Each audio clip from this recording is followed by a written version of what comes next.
ഇന്നത്തെ recipe potato മസാലക്കറിയാണ്. എല്ലാവർക്കും വളരെ സിമ്പിളായിട്ട് തന്നെ തയ്യാറാക്കാൻ പറ്റുന്നതാണ്. അപ്പോൾ നമുക്ക് എങ്ങനെയാണ് തയ്യാറാക്കുന്നതെന്ന് നോക്കാം. ഞാനിവിടെ കുക്കറിലാണ് തയ്യാറാക്കാൻ പോകുന്നത്. അരിഞ്ഞു വെച്ചിരിക്കുന്ന പൊട്ടറ്റോ ചേർത്ത് കൊടുക്കുക. ഞാനിവിടെ 4 മീഡിയം സൈസ് പൊട്ടറ്റോയാണ് എടുത്തിരിക്കുന്നത്. അരിഞ്ഞു വെച്ചിരിക്കുന്ന ഒരു സവാള ചേർത്ത് കൊടുക്കുക. അതിലേക്ക് ഒരു തണ്ട് കറിവേപ്പില ചേർത്ത് കൊടുക്കാം. ആവശ്യത്തിന് ഉപ്പിട്ട് കൊടുക്കാം. 1/4 ടീസ്പൂൺ മഞ്ഞൾപ്പൊടി ചേർത്ത് കൊടുക്കാം. 1/4 ടീസ്പൂൺ ഗരം മസാല ചേർത്ത് കൊടുക്കാം. അതിലേക്ക് 1/2 ടീസ്പൂൺ മുളക് പൊടിയും 1/2 ടീസ്പൂൺ മല്ലിപ്പൊടിയും കൂടി ചേർത്ത് കൊടുക്കാം. പൊട്ടറ്റോ വേവാൻ വേണ്ടിയിട്ട് ആവശ്യമുള്ള വെള്ളവും കൂടി ചേർത്ത് കൊടുക്കാം. ചേർത്ത് കൊടുത്ത് നന്നായിട്ടൊന്ന് മിക്സ് ചെയ്തെടുക്കാം. ഇനി നമുക്ക് കുക്കർ അടച്ച് വെച്ച് ഒരു 3 വിസിൽ വരെ വേവിച്ചെടുക്കാം. ഇപ്പോൾ ഇവിടെ പൊട്ടറ്റോയ്ക്ക് നന്നായി വെന്ത് വന്നിട്ടുണ്ട്.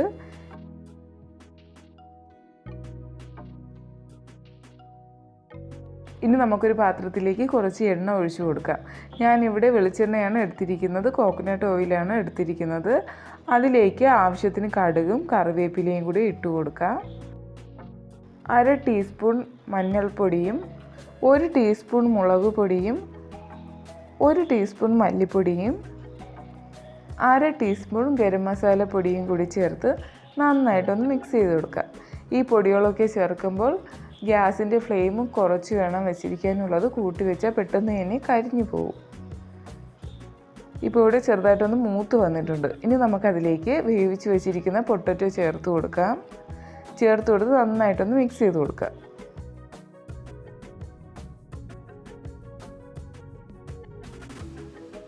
ഇനി നമുക്ക് കുറച്ച് പൊട്ടറ്റോയൊക്കെ ഒന്ന് ഉടച്ചെടുക്കാം. എല്ലാ പൊട്ടറ്റോയും ഉടച്ചെടുക്കേണ്ട ആവശ്യമില്ല, കുറച്ച് ഉടച്ചെടുത്താലും മതിയാകും. ഈ കറിയിലേക്ക് നമ്മൾ തക്കാളിയോ അതുപോലെ തന്നെ തേങ്ങാപ്പാലോ ഒന്നും തന്നെ ചേർക്കുന്നില്ല. വളരെ സിമ്പിളായിട്ട് തന്നെ തയ്യാറാക്കാൻ പറ്റുന്ന കറിയാണ്. ഇനി നമുക്കതിലേക്ക് കുറച്ചും കൂടി ഉപ്പ് ചേർത്ത് കൊടുക്കാം. കുറച്ച് ഉപ്പിൻ്റെ കുറവുണ്ടായിരുന്നു. ഇപ്പോൾ ഇവിടെ കറി റെഡിയായിട്ടുണ്ട്. എല്ലാവർക്കും റെസിപ്പി ഇഷ്ടമായെന്ന് വിചാരിക്കുന്നു.